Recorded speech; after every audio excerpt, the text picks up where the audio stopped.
Hello everyone, welcome back to Down Periscope, Up Periscope, Tales of Submarine Tours. I'm Tim, your host, and we are in Blueback's torpedo room here.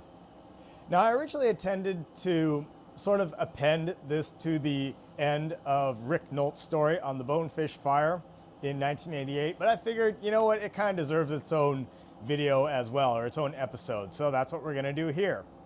Now, in that video, Rick and I basically reference what are known as EABs. So I'm going to take this video and we're going to talk a bit about some of the safety equipment that we have on this submarine.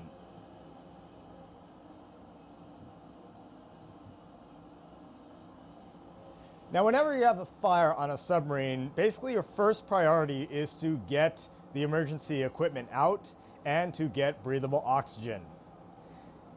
Now right here, this black mask is an EAB. That stands for Emergency Air Breather Mask. So that's what we are talking about. And on the end of this mask is a long hose.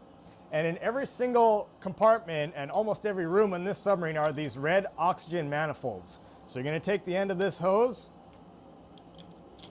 and plug it into one of those air manifolds, and you're going to start breathing fresh oxygen.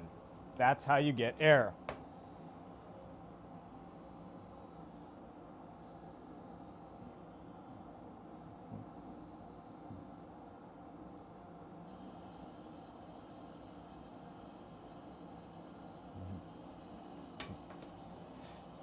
Also note that on each of these EABs is an air regulator, and on the back is a belt clip, so you would clip this onto your belt, although this one seems to be missing its regulator, but pay no mind to that. So you would need to know where the location, the exact location of all of these oxygen manifolds are in every compartment and be able to recognize them by touch, because if a significant fire breaks out on a submarine, the entire thing will fill with smoke. There's going to be zero visibility and you won't be able to breathe. So you're going to have to go through every compartment and just know where these things are, be able to recognize it and plug into it.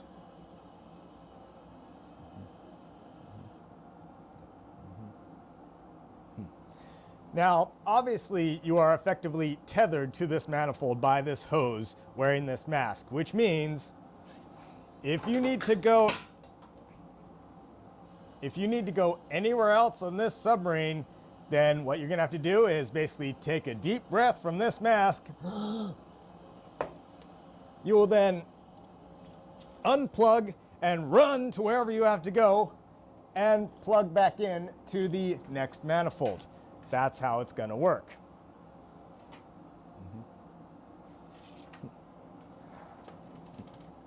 Hopefully before you run out of breath.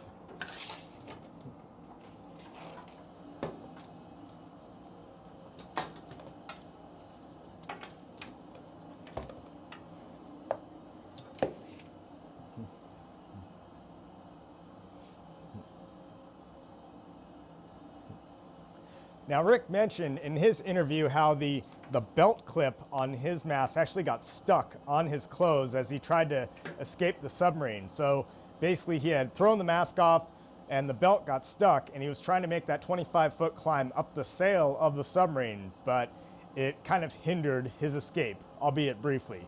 But that's how he got out. Now just imagine for a second that you're in Rick's position.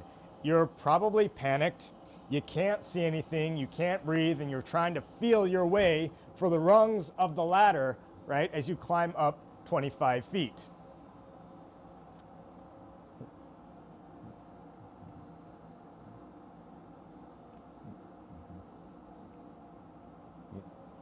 So I don't care how tough you think you are or how good your lung capacity is.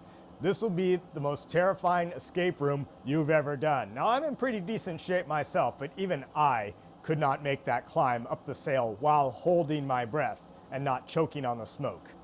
Not going to happen.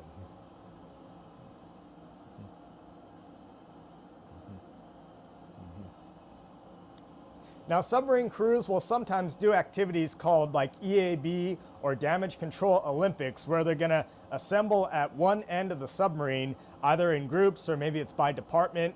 They're going to get their EABs on, they're going to be blindfolded, and they have to make their way from one end of the submarine to the other Well, recognizing where all the manifolds are. Again, they can't see because they're blindfolded, but they need to know where these things are. It's to test how well they know the safety equipment and where the safety equipment is.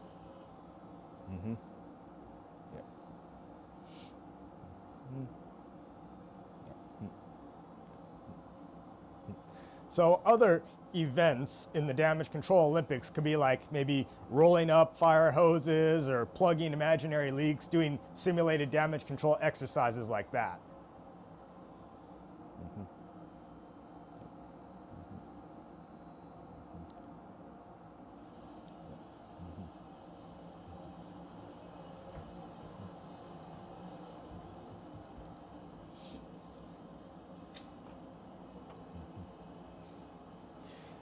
All right, now if you look right here, this other black mask is not scuba gear, despite what it looks like.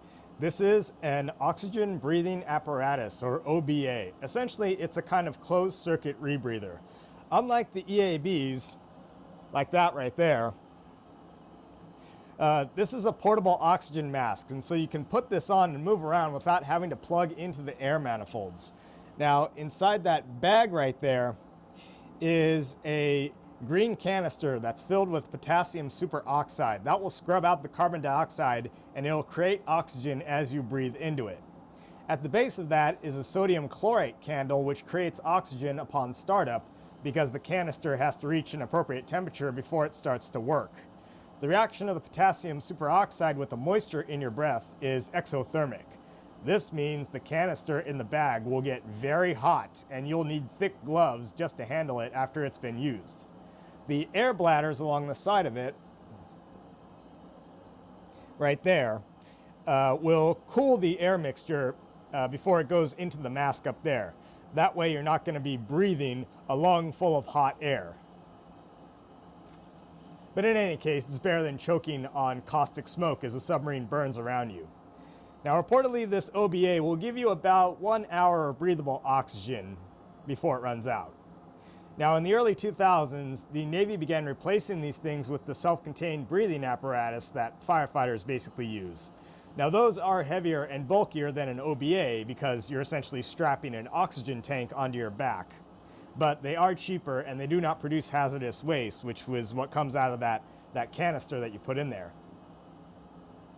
So that's a little bit about the firefighting equipment on this submarine. But even today, us tour guides need to know where all of the firefighting and safety equipment is on this submarine. We need to know all the escape routes, where all the fire extinguishers are, and where all the fire alarm pull stations are.